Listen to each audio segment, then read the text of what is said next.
It is important for Ukrainian domestic courts to assess the type of the conflict and therefore the applicable law with regards to each and every individual case. This decision will be one more evidence in our current and future proceedings that Russia committed crimes and shall be responsible for it. Саме 100 місяців. Стільки витратила влада Нідерландів на те, щоб розслідувати справу про знищення у липні 2014 року літака, який слідував рейсом MH17. Hello and welcome to Ukraine in Flames, a special project by Ukraine Media Center and NGO Euro-Atlantic Course. I'm your host, Maria Romanenko. Malaysia Airlines Boeing 777 flying from Amsterdam to Kuala Lumpur was shot down on July 17, 2014 over the Donbas in the east of Ukraine. 298 passengers and crew members were killed. 8 years later, on November 17, 2022, following a trial in absentia in the Netherlands, 2 Russians, Igor Girkin and Sergei Dubinsky, and 1 Russian-led Ukrainian, Leonid Harchenko, were found guilty of murdering 298 people on board the flight MH17 by shooting the plane down. Russia refuses to extradite them to the Netherlands. The Dutch court also ruled that Russia was in control of the separatist forces fighting in the east of Ukraine at the time. Today we'll discuss this historic court decision and what it means in the realities of the full-scale Russian-Ukrainian war. So if you want to find out more about it, please continue watching this video and subscribe to our channel so that you don't miss our videos in the future. Anna Bukvych is the deputy chair of the Committee of the Ukrainian Bar Association on International Law and senior lawyer at Jeantet, Ukraine. She will explain how this ruling is a step in the right direction. The decision of the District Court of The Hague is one of the puzzle in bringing Russia responsible for all the crimes committed in Ukraine, which in fact had the impact on other countries, their citizens, and international community. All the conclusions made in decision will be the evidence of Russian crimes committed on the territory of Ukraine and obviously will help us bring Russia responsible for that crimes, including their command and officials. Let me please list what is important in the contents of this decision. First of all, the Dutch Prosecutor Office confirmed that he has the jurisdiction and has the authorities to prosecute the accused person. The nationality of the accused person will not have the impact on the prosecutor office authorities. That is mean that this person may be held responsible and be present in Netherlands, as well as asking for this extradition. Their imprisonment will be considered as evidence that combatants supported by Russia were on the territory of Ukraine starting from 2014. The court confirmed once again that back to 2014, the conflict between the Ukrainian army and organized groups of separatists was the international armed conflict, which is the war in fact. Since the armed troops were fully controlled and managed by Russia, including full coordination of the processes, military support, there is in fact the military action war on the territory of Ukraine. Thus, the court confirmed the decision of the International Prosecutor Office made some time ago regarding the claim brought by Ukraine against Russia regarding its responsibility for crimes in eastern part of Ukraine, starting from 2014. However, under the court decision, these combatants who were fighting in eastern part of Ukraine dated back 2014 will not have the immunity against the committed crimes, since the accused person and Russia refused that they are soldiers. Thus, they will be fully responsible for the crimes they are accused for. But this will not change the fact that Russia was present on the territory of Ukraine starting from 2014, which is will be used as the evidence in our future proceedings to the court, to the international courts and other international institutions. The court confirmed once again that it was booked and were ahead from Russia, but launched from the territory of Ukraine. So, there is the confirmation at the international level that Russia invaded eastern part of Ukraine in 2014, hereby violating all norms and principles of international law.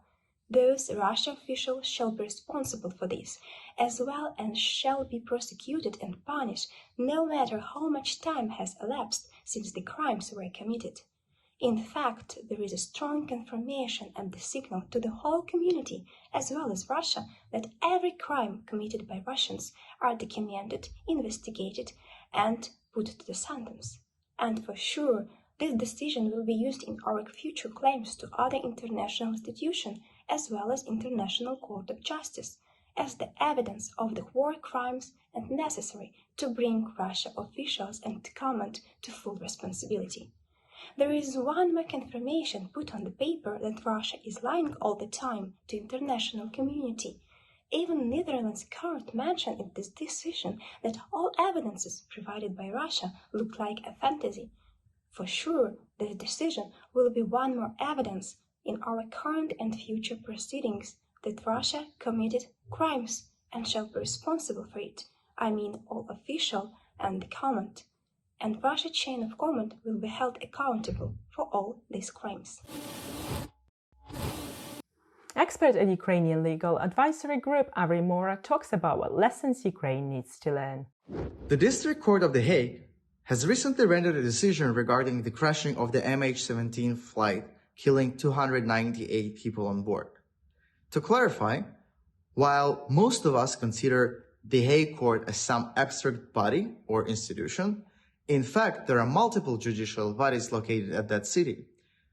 This case, for example, was tried by the District Court of The Hague, which is a domestic court of the Netherlands. It is not, for example, the International Criminal Court, which is also located in The Hague.